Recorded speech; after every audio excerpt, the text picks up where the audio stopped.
Marcos Pineda en Entérese. El más reciente informe de la Organización para la Cooperación y el Desarrollo Económicos, la OCDE por sus siglas, hizo públicos ya unos datos que nos deben de poner en la mayor de las alertas con respecto a nuestro sistema educativo y la inversión que se hace en él, sobre todo el gasto público en educación. Sobre este tema nos va a hablar hoy José Luis Liñán, académico e investigador del TEC de Monterrey, Campus Cuernavaca, Educación e Innovación. Adelante, José Luis, qué gusto en saludarte. Buenas tardes, Marcos, a ti y a toda tu audiencia. Como bien lo dices, este reporte que se acaba de publicar por la Organización para la Cooperación y el Desarrollo Económico hace una advertencia muy importante que en este sexenio la inversión del país en educación cayó un 18%.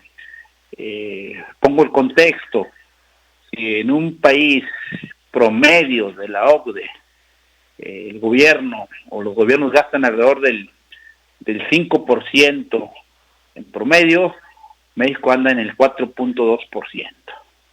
Y eso, pues, traducido en acciones, ¿qué significa? Que no tenemos suficiente infraestructura o es deficiente, que los métodos pedagógicos, los docentes no están debidamente capacitados, que los salarios de los maestros están muy por abajo del promedio. Pues todo esto nos hace pensar que pues tal parece que la educación no es prioridad. Recordamos que la educación en los primeros años pues desempeña un papel crucial en el desarrollo de la persona, estoy hablando de los niños y adolescentes, y que finalmente siente el camino hacia el bienestar futuro. Y pues los mismos expertos lo mencionan, la educación de la primera infancia ayuda a reducir las brechas de desarrollo que ponen a algunos niños en desventaja, sobre todo cuando se matriculan en la escuela. Hay que recordar que hay países como Japón, el mismo Alemania, Finlandia, le da mucha prioridad a la educación inicial con el propósito de asegurar el avance en las otras etapas. Esta nota sobre el documento de este panorama de la educación 2024, y pues sí, nos alerta que todo esto de no cambiarle, pues estaremos destinados a tener mala preparación. En primaria, por ejemplo, el gasto promedio en México es de $2,900 por año, por alumno. En secundaria y en preparatoria anda poquito más arriba de $3,000. Y en el nivel superior, $6,000. Entonces, esto pues equivale al 4% del PIB en todos los niveles.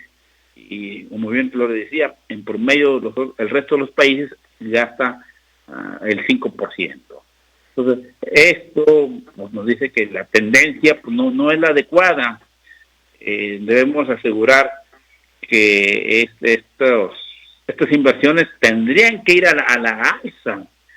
Podemos ver que en los últimos años países como Alemania han aumentado 50% del presupuesto para la educación, u otros países de Europa comunitaria le han invertido 40% más.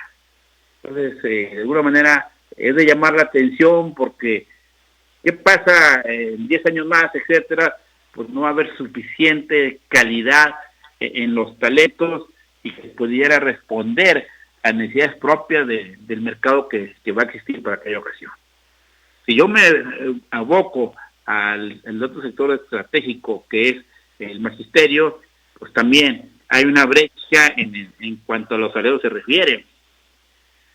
Mientras que en el 2023 los salarios mínimos hablando de un salario inicial de un docente alcanzaba alrededor de los $30,000. No, estoy hablando un poquito más del 23% del promedio.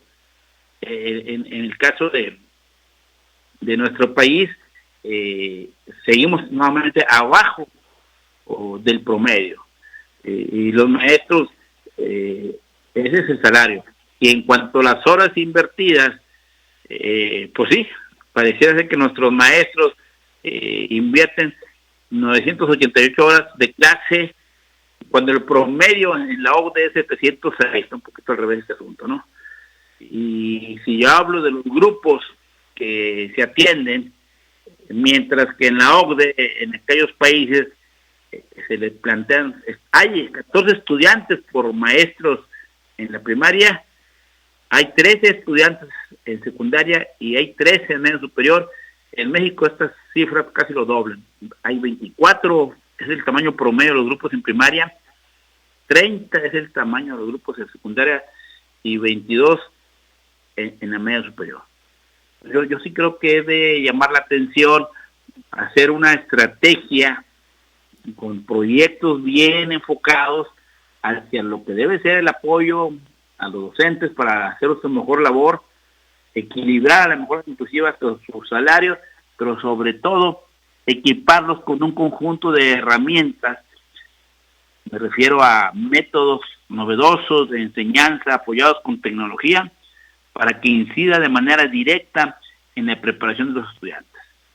Tenemos que ser muy reiterativos, que si efectivamente queremos que en México se forme la nueva generación de personas y sobre todo líderes, que cuánto hace falta en este país, requerimos seguir pensando y haciendo esfuerzos para asegurar, ofrecer una educación, ya lo hemos dicho muchas veces, de calidad, pero sobre todo pertinente a los nuevos tiempos que se avecinan.